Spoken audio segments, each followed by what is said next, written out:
हे गोविंद हे गोविंद हे गोपाल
अद्यैव मे विशतु मानसराजहंस प्राणप्रयाण समये कपवातपित्तये कंठावरोदन विदु स्मरणं कुतस्तु कंठावरोदन विदु स्मरणं कुतस्तु। श्री गोपाल कृष्ण भगवान की जय।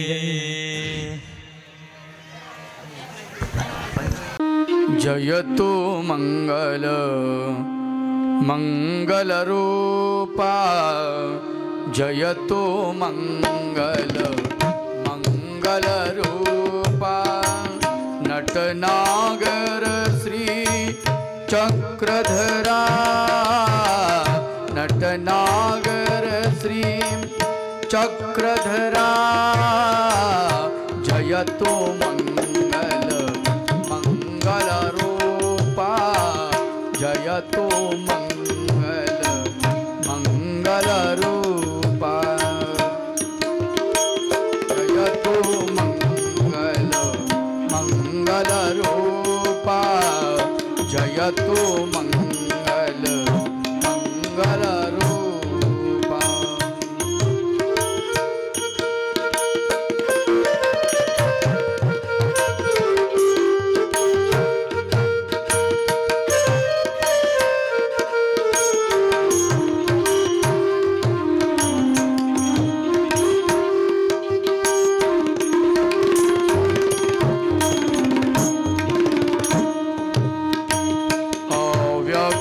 चितु तुझी अनंता व्यक्त होणी हे भगवंता अव्यक्त चितु तुझी अनंता व्यक्त होणी हे भगवंता दे दर्शन मज कमलाकांता दे दर्शन मज कमलाकांता सकल जीवांचा उद्धारक तू सकल जीवांचा उद्धारक तू हा जीव तिष्ठत तुझिया द्वारा हा जीव तिष्ठत तुझिया द्वारा जयतु मंगल मंगल रूपा जय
गंगोत्री तुझी कृपा जमनोत्री वत्सलतेची अखंड सरिता वत्सलतेची अखंड सरिता नित्यमुक्तीची दात्री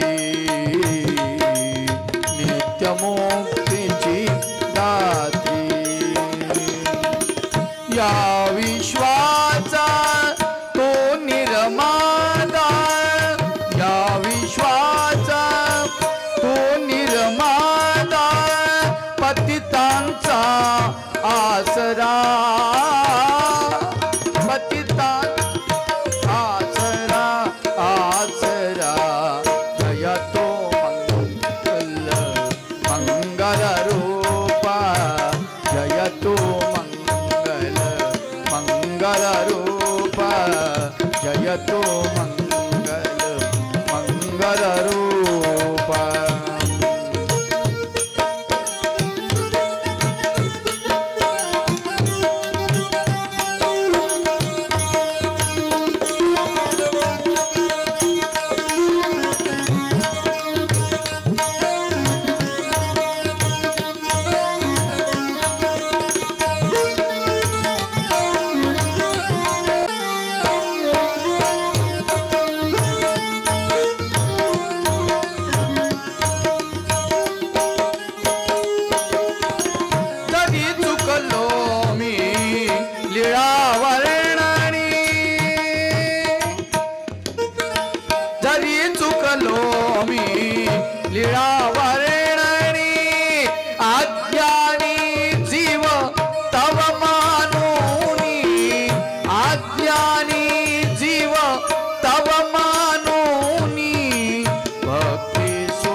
चरणी शरण आलो मी तव चरणी देई कृपेचा तारा जयतो मंगल मंगल रूपा जयतो मंगल मंगल रूपा जयतो मंगल मंगल रूपा कृष्ण गोविंद हरे मुरारी हे नाथ योगेश्वर वासुदेव श्री कृष्ण गोविंद हरे मुरारी हे नाथ योगेश्वर वासुदेव श्री कृष्ण गोविंद हरे मुरारी हे नाथ योगेश्वर वासुदेव कृष्ण गोविंद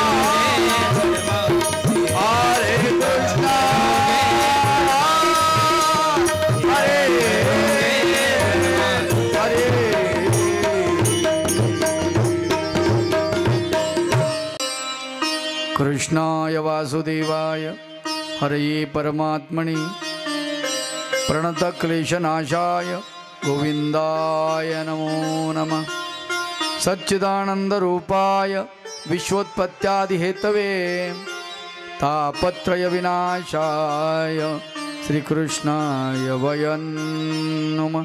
श्री गोपाल कृष्ण भगवान जय जय। श्रीमद् भागवत कथा कथेचा आजचा 6वा दिवस। काल कथेमध्ये थोडासा व्यतिक्रम झाला, त्याची थोडी क्षमा मागतो. बलराम दादाचं लग्न लावायचं राहिलं, पण कथा खूप वाढत जाणार म्हणून ते थांबवलं होतं.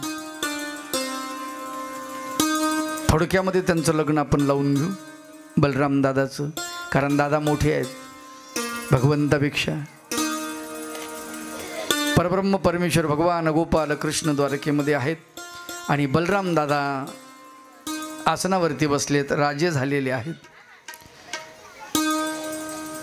मग आता बलराम दादाचं लग्न करायचं आहे, पण गंमत अशी आहे की जोडीदार दादांचं शरीर बलदंड, बाहू, उच्च पोरे, धिप्पाड, खांद्यावरती नांगर. खरं तर बलराम दादा म्हणजे शेतकऱ्याचं प्रतीक. नांगर हेच त्यांचं हत्यार. आणि असे बलराम दादा यांच्या लग्नाची कथा मोठी मजेदार आहे. बलराम दादाचं लग्न ज्या मुलीसोबत होतं तिचं नाव रेवती किंवा रेवांतकी असं तिचं नाव. आता ही रेवांतकी ही राजा रेवांतकाची पुत्री आहे, मुलगी आहे. आणि रेवांतक राजा हा त्रेतायुगामध्ये होऊन गेलेला आहे. त्रेतायुगामध्ये झालेला रेवांतक राजा, त्याच्यानंतर 8 लाख वर्षाचा काळ गेलेला आहे. ही अशी उंच होती, जास्त धिप्पाड होती, उंच होती. बरं, आता उंच माणूस अर्धा फूट जर उंच असेल ना, जास्त नाही, अर्धा फूट, तर सर्व लोकांमध्ये उठून दिसतो. आता हिच्या घरी पोरगी पाहायला जे माणसं जायचे, बघितल्या म्हणजे बापो एवढी मोठी लंबी पोरगी, पाहुणे पळून जायचे.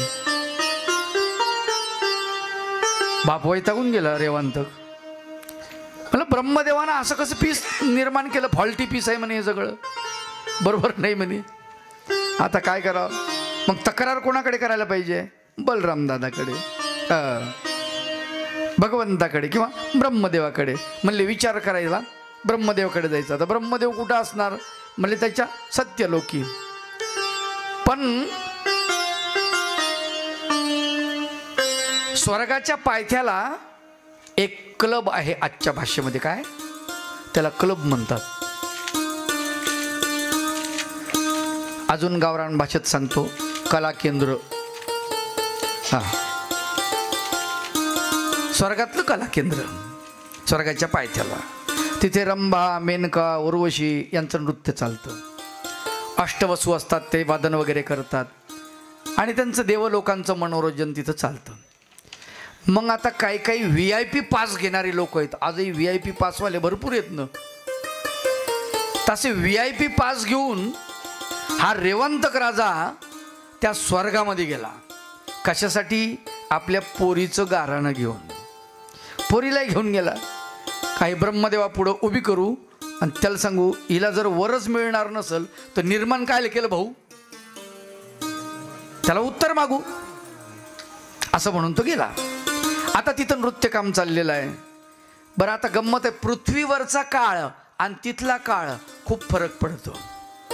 कार्यक्रम सुरू झाला नृत्याचा. त्या नृत्यांगना नाचतायत. त्यांचं नृत्य पाहण्यामध्ये देवलोक दंग झाले. शांतनूही दंग झाला. शांतनूला असं वाटलं, आपलं रेवांतकाला असं वाटलं की नाचकाम होऊ देऊ आणि मग आपलं गाराणं मांडू. विघ्न कशा आला बुवा, काहीतरी कार्यक्रम चालला आणि त्याच्यामध्ये मधातच आता इथं कार्यक्रम चालू आहे इथं, आणि एखाद्याने तिकडून यायचं, आणि बाबा इथं येऊन कानामध्ये, बाबा काय, आणि उद्या कथा होणार आहे की नाही, उद्या दिवस होईल ना, आणि मग परवा बाबा आहेत, मग तुम्ही कुठं चालले? आता कथा चालून त्याला सांगत बसू का? ते हे सगळं नाही जमणार. त्याच्यामुळं रेवांतकानं विचार केला की म्हटले आरामानं कार्यक्रम संपला म्हणजे मग त्यांना विचारू. आता कार्यक्रम संपला, सगळं झालं, नृत्यांगना त्याही नाचून नाचून थकल्या, त्या बसलेल्या आहेत.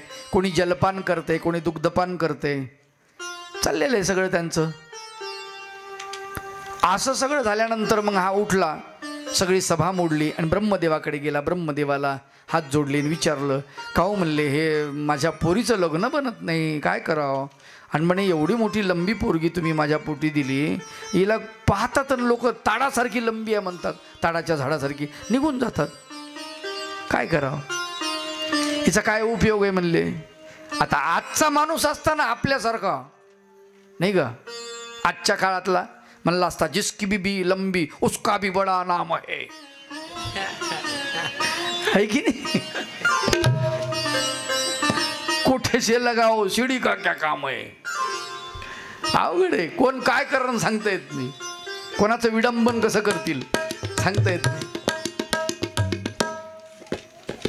ब्रह्मदेव म्हणे, अरे बाबा तुझं प्रॉब्लेम बरोबर आहे, खरी गोष्ट आहे, पण तू लय उशिरा झाला म्हणे. आल्या विचारायचं होतं. ते म्हणे, रंग में भंग क्यों करे? रंग चालू होता तुमचा, त्याच्यात भंग कसा काय करा बाबा? म्हणून म्हणे मी थांबलो थोडा वेळ. अरे पण तू इथं थांबला, मग त्याला काय, कार्यक्रम झाला आता झाला म्हणजे 2-3 तास झाले, आता मी जातो खाली. येड्या, इथं 2-3 तास झाले. खाली त्रेतायुग निघून गेलं, द्वापार युग निघून गेलं, 8 लाख वर्ष गेले म्हणले द्वापार युगाचे. शेवटचं चरण चालू आहे आता. आणि भगवान गोपाल कृष्णाचं तिथे हे म्हणले, बलराम दादाचं भारतामध्ये राज्य चालू आहे आणि तिथे तुम्हाला बलराम दादाकडे जावं लागेल म्हणले आता हे घेऊन. अहो पण म्हणले आता कसं जमन हे? म्हणले जमन, तुम्ही जाता खरी तिथे? म्हणले ठीक आहे. ब्रह्मदेवानं सांगितलं, आपल्या कन्येला घेऊन रेवांतक खाली आला पृथ्वीवरती. आल्यानंतर द्वारकेमध्ये, आता द्वारकेकडे येताना, द्वारकेत प्रवेश करताना ती मोठी वेस असते ना, ती वेस तिच्या कमरीला लागायली, कारण ती होती त्रेतायुगामधली. आलं का लक्षात? आता हे लागलं द्वापार युग. 10 पटीने माणसं ठेंगणे झाले. किती? 10 पटीने. मग आता जमन का हे जोडा? आणि भगवान गोपाल कृष्ण म्हणते, दादा काय रे कन्हैया, वहिनी आली. काय वहिनी आली? कुठे? वेशीच्या बाहेर. बलराम दादानं पाहिलं तर वेशीच्या बाहेरून पलीकडून उभी आहे आणि इकडून अलीकडून तिचं म्हणजे इतकं अर्ध शरीर दिसायले. म्हणला बापू अवघडच आहे. कन्हैया हिच्याशी लग्न, म्हणले तिच्याशी तुमचा जोडा जुळलेला आहे आणि ब्रह्मदेवानं तुमची गाठ बांधली. म्हणलं आता सुटायचा योगच नाही.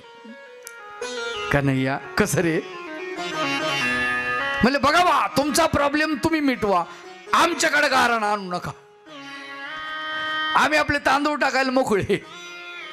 बरोबर आहे, शुभमंगल आम्ही करायला मोकळे म्हणले ते, आम्हाला बाकी काही घेणं देणं नाही. बलराम दादा बाहेर गेले, ती उभी. बलराम दादा वेशीवर चढले, नांगर होता, हाणला डोक्यात दणकन. जसा डोक्यात हाणला तशी ठेंगणी झाली बरोबरीच. कन्हैया आता जमलं का? म्हणले आता उत्तम जोडा जमला. भव्य असा मंडप उभा केला द्वारकेमध्ये. दोघांचं लग्न लागलेलं आहे. राजे महाराजांना बोलवलं, सर्वांना आमंत्रण दिली आणि बलराम दादा रेवांतकीचं लग्न लावलेलं आहे आणि बलराम दादा त्या गादीवर बसलेला आहे द्वारकेच्या. यानंतर परब्रह्म परमेश्वर भगवान गोपाल कृष्णाचं लग्न झालेलं आहे. गोपाल कृष्ण भगवंताला ज्या वेळेला रुक्मिणी पत्रिका पाठवते आपण बघितलेलं आहे. काल लग्न आपण लावलेलं आहे आणि त्याच्यामध्ये माझ्या एका कवितेत मी वर्णन केलंय. आय गुण सुन के ही घायल होई रुक्मिणी. भगवंताचं गुण तिने ऐकले, उसके कर्मों पे कायल होई रुक्मिणी. गुण सुन के ही घायल हुई रुक्मिणी, उसके कर्मों पे कायल हुई रुक्मिणी. गुण सुन के ही घायल हुई रुक्मिणी, उसके कर्मों पे कायल हुई रुक्मिणी.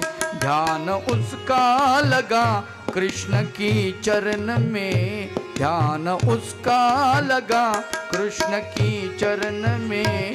कृष्ण के लिए पागल हुई रुक्मिणी, कृष्ण के लिए पागल हुई रुक्मिणी, कृष्ण के लिए पागल हुई रुक्मिणी।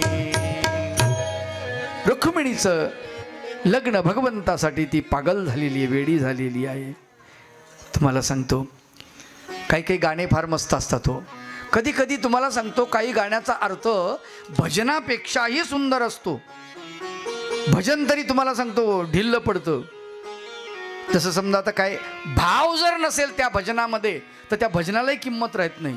नाही आम्ही आरती म्हणतो, आरती प्रभु मेरे तन मन धन की, दीजो प्राप्ति मुझे अपने चरण की, दीजो प्राप्ति मुझे और तेरे से कुछ नहीं मंगना, मैं बंदे का सवाल इतना, गुनहगार मैं तेरे चरण का, तेरे बिना मुझे डर नहीं किसी का, तेरे बिना मुझे डर नहीं किसी का, तेरे बिना मुझे डर नहीं किसी का। मांजरीची कळवण पडली पाहिजे अशी मधामध्ये, थांबतीन काय वाजवणारे, पडतीन। तेरे बिना मुझे डर नाही, मांजरीला काऊन घाबरायले मग? नाही अर्थ राहिला का त्या आरतीमध्ये आणि त्या भावामध्ये? भाव तसा आरती नाही, भाव महत्व। एखाद्या भजनापेक्षा एखाद्या गाण्यामध्ये भाव असतो आणि तो भाव इतका जबरदस्त असतो तुम्हाला सांगतो की त्याचा जर विचार केला तर आपल्याला कळत नाही की काय म्हणायचंय नेमकं, हे गाणं आहे की भजन आहे। नाही रुक्मिणी भगवान गोपाल कृष्णाला म्हणते की मी तुमच्यासोबत तुमच्यावर इतकं प्रेम करते, इतकं प्रेम करते की मी सांगू शकत नाही। किती प्रेम करते मी हे सांगू शकत नाही। आजच्या गाण्याच्या भाषेत जर म्हणायचं म्हटलं किंवा बोलायचं म्हटलं, हमें तुमसे प्यार कितना ये हम नहीं जानते। हे प्रभू तुमच्यावर आमचं प्रेम किती आहे नाही माहिती, मगर जी नहीं सकते तुम्हारे बिना। तुम्हें कोई और देखे तो जलता है दिल। पंचममध्ये घेतलं का? तुम्हें कोई और देखे तो जलता है दिल, बड़ी मुश्किलों से फिर संभलता है दिल। क्या क्या जतन करते तुम्हें क्या पता, ये दिल बेकरार कितना ये हम नहीं जानते, मगर जी नहीं सकते तुम्हारे सिवा। तुझ्याशिवाय आम्ही जगू शकत नाहीत, इतकं प्रेम तुमच्यावरती आम्ही करतो, नाही बोलू शकत। हमें तुमसे प्यार कितना ये हम नहीं जानते, नहीं आम्हाला नाही कळत, मगर जी नहीं सकते तुम्हारे बिना, अगर तुम नहीं आओगे तो हम मर जाएंगे, हमारा प्राण चला जाएगा। गाणी खूप चांगली असतात।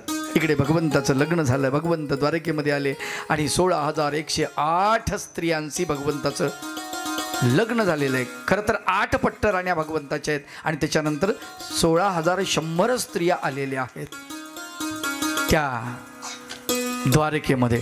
काय रौनक असेल द्वारकेमध्ये, कमाल आहे की नाही? तुम्हाला सांगतो 2 बाया जर एकत्रित आल्या आणि त्यांना म्हणलं मौन धरा, मौन मौन, तर अवघड आहे। एका माणसानं असं सांगितलं, म्हणली लाखभर बाया बसलेल्या होत्या आणि लाखभर बाया शांत बसल्या म्हणले 2 तास। मी म्हणलं शक्यच नाही असं, 2 तास शक्यच नाही। 16,108 आहेत नाही। काय गंमत असन, एखादीने दुसरीची नथ पाहिली, तुझी नथ तर मायापेक्षा चांगली दिसू राहिली, आणि मला कोणाशी लहान केली आहे की नाही? भगवान गोपाल कृष्णाच्या या पत्न्या, ज्यांना पत्नीचा दर्जा दिला भगवंताने, खर तर या 16,100 स्त्रियांचं पुनर्वसन केलेलं आहे भगवान गोपाल कृष्णाने. जे काम कुठल्याच देशाला जमलं नाही, कुठल्याच देशाला जमलं नाही, आणि भारतात तर जमलंच नाही. मागे एकदा एक फार वाईट घटना घडली होती, जवळजवळ 15 वर्षापूर्वीची गोष्ट आहे. जळगावमध्ये सेक्स स्कॅन्डल घडलं होतं. 72 स्त्रियांवरती अत्याचार झाले होते, मोठ्या मोठ्या घराण्यातल्या होत्या. ज्या वेळेला सगळ्या मीडियामध्ये कळलं की या 72 स्त्रिया, त्यांना पुढे यायला पाहिजे, पुढे यायला पाहिजे, प्रत्येक जण म्हणत होता आपलं दुखणं सांगायला पाहिजे, आपल्या वेदना सांगायला पाहिजे, मग त्यांना नाही मिळेल. असं कसं मिळेल? त्या 72 स्त्रिया पुढे आल्या आणि त्यांनी आपलं दुखणं समाजापुढे मांडलं की आमच्यावर या नराधमानं अत्याचार केले. महाराष्ट्रातल्या सेवाभावी संस्था, स्त्रीमुक्ती संघटना, सरकार सगळे मिळून त्या 72 स्त्रियांचं पुनर्वसन करू शकले नाही. पुढे काय झालं असेल त्या माऊल्यांचं देवच जाणे, देवच जाणे. परंतु इथे 16,100 स्त्रिया आहेत, पण एकीची वाट लागली नाही. लक्षात ठेवा, सगळ्यांचं पुनर्वसन झालेलं आहे, सगळ्यांना सन्मान मिळालेला आहे, कृष्णाची पत्नी म्हणून सन्मान मिळालेला आहे. ही सगळ्यात मोठी गोष्ट आहे. आणि म्हणून कृष्ण देव आहे, लक्षात घ्या.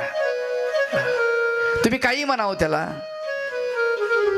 आमच्या महानुभाव पंथाचे एक कवी होते, मनोहर कवीश्वर त्यांचं नाव होतं. रेडिओवर ते त्यांचे भजन यायचं फार सुंदर. माना मानव वा परमेश्वर, माना मानव वा परमेश्वर, मी स्वामी पतितांचा भोगी म्हणून उपहासा मी योगी कर्माचा. माना मानव वा परमेश्वर, माना मानव वा परमेश्वर. रुक्मिणी माझी सौंदर्याचे प्रगटे जणू प्रतिमा, किंचित हट्टी परंतु लोभस असे सत्यभामा, तरीही वरितो सहस्र 16 कन्या मी अबला. ज्या अबला आहेत कन्या, त्या 16,100 स्त्रिया, त्यांचं वरण मी करतो आहे. भगवंत म्हणतात मला मानव म्हणा किंवा परमेश्वर माना, मला त्याची तमा नाही, मला त्याची काळजी नाही. मला तुम्ही काय म्हणा